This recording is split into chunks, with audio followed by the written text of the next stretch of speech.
Всем привет, дорогие подписчики моего YouTube канала, а также новые зрители.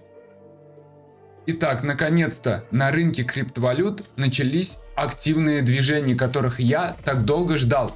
Сейчас начало декабря, и криптовалюта уже торгуется на отметках 38 тысяч долларов и уже подходит к отметке 40 тысяч долларов. И давайте сейчас вернемся на 11 месяцев назад, к середине января этого года. Биткоин тогда торговался на отметке в 16 тысяч долларов. Когда в начале года я говорил, что криптовалюта вырастет в этом году, так оно и случилось. Но я даже не представлял, что криптовалюта взлетит именно прям до таких отметок. Ведь самые главные факторы роста биткоина еще не начались. ETF на биткоин еще не запущен. ФРС США еще не стали опускать ставки, снижать ставки. Халвинг биткоина у нас только в следующем году. И вот в апреле этого года банковская компания Standard Chartered прогнозирует рост биткоина к концу 2024 году 100 тысяч долларов. Один из важных факторов роста — это, естественно, халвинг биткоина. Если вы не слышали, что такое халвинг, то рекомендую посмотреть мои предыдущие видео, где я об этом рассказываю. Так вот, халвинг биткоина, который произойдет в апреле 2024 года, всегда показывал себя как позитивный катализатор роста биткоина. Халвинг обеспечивает выпуск биткоина и способствует его дефициту, и поэтому увеличивает его стоимость. Поэтому это один из важных факторов бычьего рынка. Второй из важных факторов — это запуск ETF на биткоин. Ну и третий важный фактор — ФРС США начнет снижать ставки как раз в период халвинга биткоина весной 2024 года. И это повлечет улучшением экономической ситуации во всех развитых странах мира. И если все это случится, все эти три фактора, то мы увидим самый масштабный рост криптовалютного рынка, которого, возможно, именно такого роста больше никогда не будет.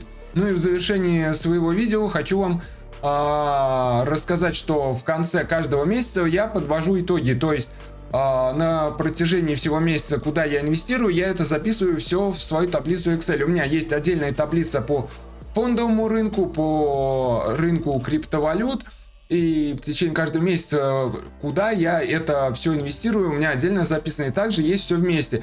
И в конце каждого месяца я подвожу итог. И вот, наконец-то, в течение 2 лет, наконец-то в декабре этого года по криптовалютному рынку я вышел в плюс. То есть все вот эти 2 года, когда я начинал инвестировать в начале 2021 года, там была ситуация, когда еще нормально криптовалюта росла и потом пошла вниз. И был в убытке. Дело в том, что я не продавал эту криптовалюту, а просто держал. И наконец-то сейчас пошел плюс. И к чему я это все вам рассказываю? Да к тому, что очень многие люди, которые начинали инвестировать в тот момент, вот этот вот был хайп криптовалюты, они начали покупать криптовалюту, увидели то, что она начала корректироваться, падать, и все продали в убыток.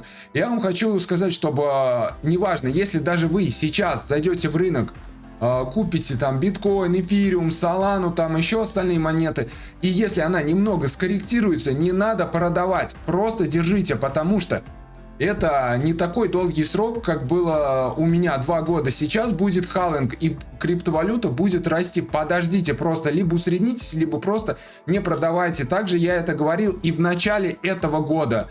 То же самое и сейчас повторяю. И вот хочу рассказать одну историю.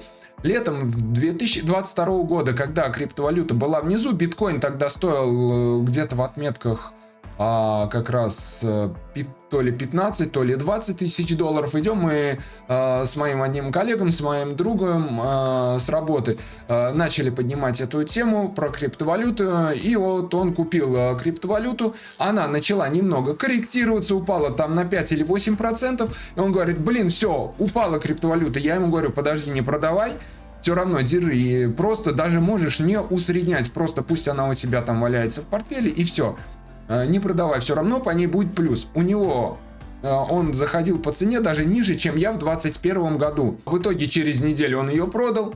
Где-то через месяц криптовалюта начала расти. Вот он мне написал: ой, я сейчас купил биткоин там на 100 тысяч рублей. Я говорю: так у тебя же он был, ты еще докупил? Он говорит: нет, я тогда продал, увидел то, что она падает, и продал в убыток. И сейчас закупил. Потом вот она опять где-то через неделю начала падать. Он мне опять пишет: блин, криптовалюта растет. Там на работе, ой, то есть криптовалюта падает, что делать? Я говорю: да подожди, ты не продавай, будет расти твоя криптовалюта. Я не продаю, держу. Либо усредняй, либо держи, просто не продавай ее. Все, продал. Сейчас же, когда криптовалюта начала опять расти, я в своем телеграм-канале также выкладываю посты, там скриншоты, как криптовалюта растет. И вот он опять мне говорит, то что вот, хочу купить. Я говорю: ну ты чё, зачем же ты продал? Сейчас бы был в хорошем плюсе. Не так, как я. В тот момент я еще даже был в минусе, это сейчас я в плюсе.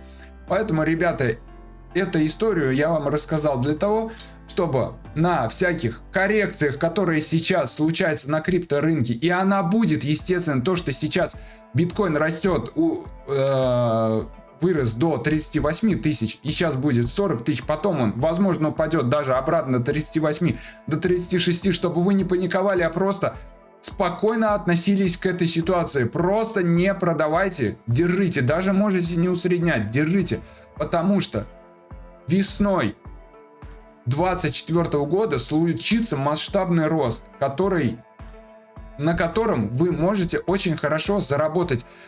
Я не говорю о том, что он случится именно в апреле, когда будет халвинг биткоина. Возможно, он случится чуть позже, через месяц, либо летом, июнь-июль. Поэтому, ребята, ждем моих новых выпусков.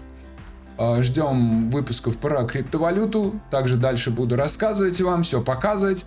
До свидания, всем пока. Всем удачных инвестиций. И помните, дорогу осилит идущий.